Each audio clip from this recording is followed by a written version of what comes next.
వర్ధిల్లాలి ప్రపంచ కార్మిక దినోత్సవం మేడే. వర్ధిల్లాలి ప్రపంచ కార్మిక దినోత్సవం మేడే. వర్ధిల్లాలి ప్రపంచ కార్మిక దినోత్సవం మేడే.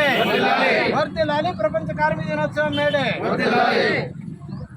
మిత్రులారా, ఈరోజు 138వ కార్మిక దినోత్సవం మేడేని నిడదవోలు పట్టణంలో IFTU భారత కార్మిక సంఘాల సమాఖ్య అనుబంధ వివిధ సంఘాల నాయకులు కార్యకర్తల సమక్షంలో ఎన్నికల కోడ్ ఉన్నప్పటికీ కూడా అత్యున్నత చైతన్యాన్ని ప్రదర్శించి ఈ రోజున మేడే నిర్వహించుకోవడం జరుగుతూ ఉంది.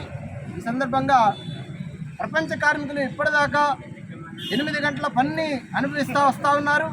కానీ భారతదేశంలో నరేంద్ర మోడీ గారు అధికారంలోకి వచ్చిన తర్వాత ఈ 8 గంటల పనిని 8 గంటల పనిగా మార్చడానికి తన శాయశక్తులా కృషి చేస్తా 4 లేబర్ కోడ్లను తీసుకురావడం జరిగింది. ఇంకొక పక్కన భారతదేశానికి తిండి గింజలు అందించేటువంటి రైతాంగం దాదాపు సంవత్సర కాలం పాటు పైగా కనీస మద్దతు ధరల కోసం కేంద్రం తీసుకొచ్చినటువంటి రైతాంగ వ్యతిరేక విధానాలకు వ్యతిరేకంగా ఆందోళనలు చేశారు.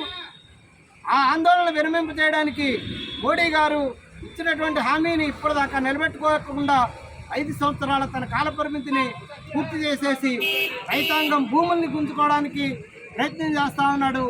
ఏ రకంగా చూసినా సరే భారతదేశంలో శ్రమజీవుల యొక్క కష్టార్జితాన్ని వాళ్ళ ఆస్తుల్ని దోచుకోవడానికే పాలక వర్గాలు కృషి చేస్తూ ఉన్నాయన్నటువంటి విషయాన్ని మనం గమనంలో ఉంచుకోవాలి.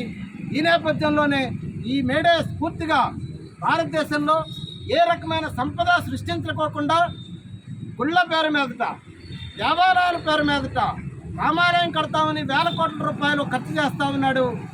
సర్దార్ వల్లభాయ్ పటేల్ విగ్రహం కోసం 3,500 కోట్ల రూపాయలు ఖర్చు పెట్టాడు.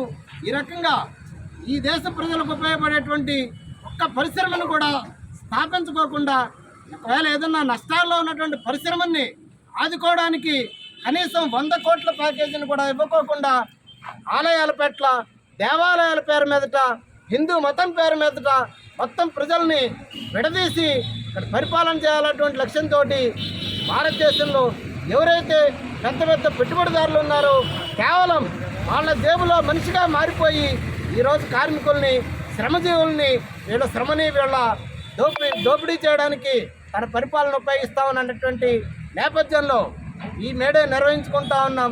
ఈ సందర్భంగా ఈ దేశ శ్రామిక వర్గానికి, కార్మిక వర్గానికి ఒకటే పిలుపునిస్తూ ఉన్నాం.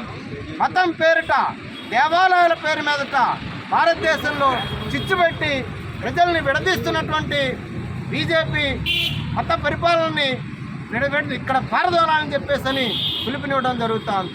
రేష్మ కుమార్, భారత కార్మిక సంఘాల సమాఖ్య, IFTU.